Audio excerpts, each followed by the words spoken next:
મહેશભાઈ, જે રીતના સાગઠિયાની તપાસ ચાલી રહી છે, ભાજપના નેતાઓ રેશનના કારણે વાત નથી આવતી, જેલમાં મુલાકાતની વાત છે, શું કહ્યું?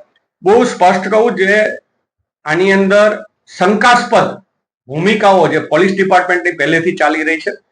ફર્સ્ટ એસઆઈટીમાં પણ અમે એમ કીધું હતું કે આ એસઆઈટી કાંઈ કરી નહીં શકે. હાઈકોર્ટના ઓર્ડર ઉપર જે કમિટી બની, એ કમિટીનો પણ શું રિપોર્ટ, અને એ છેલ્લે ગઈકાલથી આપણે જોઈએ છીએ કે કમિટી અને એસઆઈટી એ જ એનું હાઈકોર્ટમાં બેનું મિક્સિંગ કરી અને સોગંદનામું કરવાની હતી.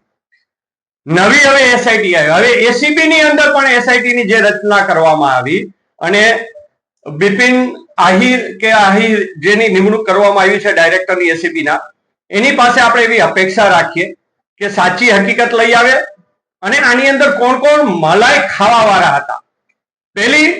પ્રથમ જે શંકા છે રાજકોટ પોલીસ ડિપાર્ટમેન્ટ ઉપર, કે રાજકોટ ડિપાર્ટમેન્ટે જયારે પહેલી વાર સાગઠિયાની ધરપકડ કરી અને ધરપકડ કરી એની ઓફિસ, એના ઘર બધામાં સર્ચ કરવામાં આવ્યું હતું, તો ત્યારે 22 કરોડનું સોનું કેમ ન પકડાવું? અને એકાએક એસીબી જાય છે અને એસીબી 22 કરોડ રૂપિયાનું સોનું એના ભાઈની ઓફિસમાંથી પકડે છે, રોકડ રકમ 3 કરોડ ઉપરની પકડે છે અને વિદેશી ચલણ પકડે છે. તો ત્યારે રાજકોટ પોલીસે જયારે કરી ત્યારે એની અંદર કઈ હતું નહીં અને એસીબી જયારે રેડ કરે ત્યારે આ બધું આવી જાય છે. એટલે ક્યાંક ને ક્યાંક એવી શંકા ઉપજાવે છે કે કા રાજકોટ પોલીસ ખોટી છે અને કા એસીબી ખોટી છે. કારણ કે કા સેટિંગથી અને વ્યવસ્થિત છેલ્લી ક્રાઇમ બ્રાન્ચની અંદર રાજકોટના માજી ધારાસભ્યએ મુલાકાત કરી સાગઠિયાની, જે વાત આપણા મીડિયા સુધી બધાથી આ 2 દિવસથી ચાલી રહી છે, એની અંદર ગોઠવણ થઈ અને ગોઠવણ થઈને એસીબીમાં આટલો જ માલ પકડાવો એવું બધું ગોઠવણ થઈને આ થયું હોય એવું લાગી રહ્યું છે. કારણ કે મલાઈ છે એ માત્ર ને માત્ર સાગઠિયા એનું એક પાદું છે, કારણ કે સાગઠિયા છે એ 20% જ ભાગીદાર છે એવી મારી પાસે માહિતી છે. બાકીની રકમ છે એ અહીંના પદાધિકારીઓ અને કમલમ સુધી આ ક્યાંક ને ક્યાંક રકમ જતી હતી, એનો ચર્ચાનો વિષય સરકારી કર્મચારીઓમાં ચાલી રહ્યો છે. અને પોલીસ છે એ માત્ર ને માત્ર કોર્પોરેશનને ટાર્ગેટ બનાવે છે. 3 પીઆઈ ની સસ્પેન્ડ કરવામાં આવ્યા.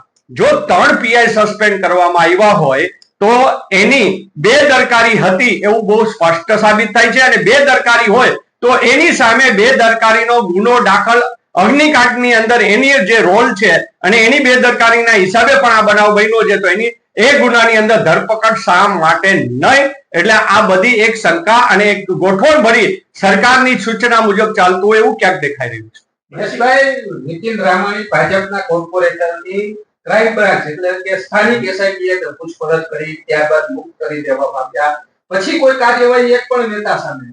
કારણ કે એનું કારણ છે કે નીતિનભાઈ છે એ પણ એક શાસનકર્તાનું એક નાનું એવું પાદ્યું છે. કારણ કે એ વ્યક્તિ છે એ ખાલી આમ ચોખ્ખું આપણે ચેસનો એક સૈનિક હોય ને એવો એક સૈનિક છે, પણ એની પાછળ જે ગોડફાધરો છે કે જેની પાસે નીતિનભાઈ આ વાત લઈ ગયા હતા એવા પૂર્વ મંત્રીના સુપુત્ર અને પૂર્વ ધારાસભ્ય ને એના સુપુત્ર ક્યાંક ને ક્યાંક આખા રોલની અંદર છે. કેટલી બિનખેતીઓ થઈ, સાગઠિયા આવ્યા પછી કેટલા બાંધકામોને સર્ટિફિકેટોમાં આવ્યા.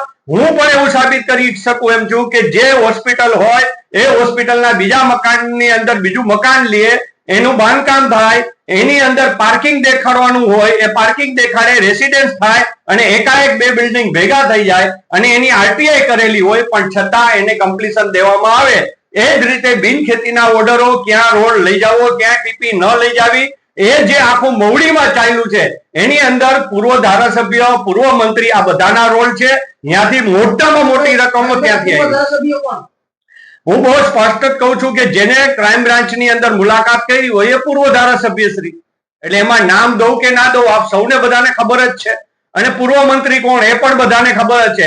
નીતિનભાઈને જયારે પકડવામાં આવે, નીતિનભાઈની અટક કરવામાં આવે, એનો નાર્કો ટેસ્ટ કરવામાં આવે, માત્ર સાગઠિયાનો નહીં પણ નીતિન રામાણીનો પણ નાર્કો ટેસ્ટ કરવામાં આવે એટલે ખબર પડી જશે કે અગ્નિકાંડની અંદર કયા પૂર્વ મંત્રીએ ફોન કરી અને આ રોકાવામાં આવ્યું.